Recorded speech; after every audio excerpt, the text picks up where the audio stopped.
Donc bonjour, donc là je vais un peu plus détailler la modification des pages, donc ça va être un peu plus compliqué. Donc on retourne sur le dashboard, donc là je vais éditer la page d'accueil qui est la plus complexe, donc je vais sur celle-ci.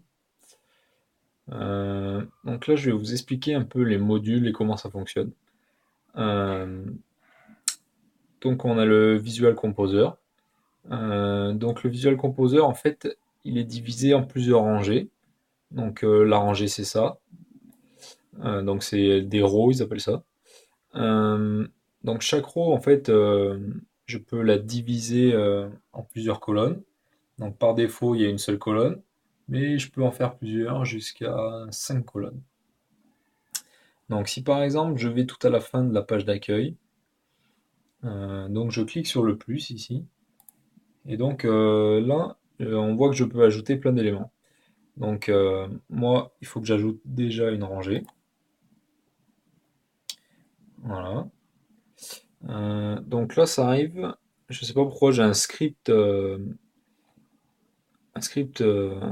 JavaScript qui me bloque l'écran. Bon, ça dure 30 secondes et après ça passe. Donc ça doit être le thème qui fait ça. Donc là, il doit sauvegarder quelque chose dans JavaScript. Voilà. Donc voilà, j'ai ma rangée. Donc la rangée, donc donc je peux choisir le template. Donc si par exemple je veux mettre sur deux colonnes, voilà. Et donc je clique sur le petit plus à l'intérieur de ma rangée. Et là j'ai encore le même tableau qui arrive. Donc là par exemple je vais mettre un bloc de texte. Donc j'ai le petit pop-up de configuration qui s'affiche. Donc là par défaut il m'a mis du texte. Je fais sauvegarder. Là à côté maintenant je vais mettre par exemple bon après il faut tester un peu tous les widgets. Donc après je vais mettre une image seule par exemple. Donc là, j'ai le pop-up qui s'ouvre, donc il me demande de choisir l'image. Je mets une image, je fais définir l'image, et voilà. Et après, je fais sauvegarder les modifications.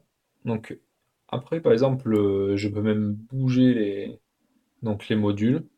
Si par exemple, j'ai envie de le monter, etc. Je peux même les supprimer. Je peux les copier, etc. Donc voilà. Et après, il faut bien penser à cliquer sur le bouton mise à jour, sinon les modifications ne seront pas prises en compte.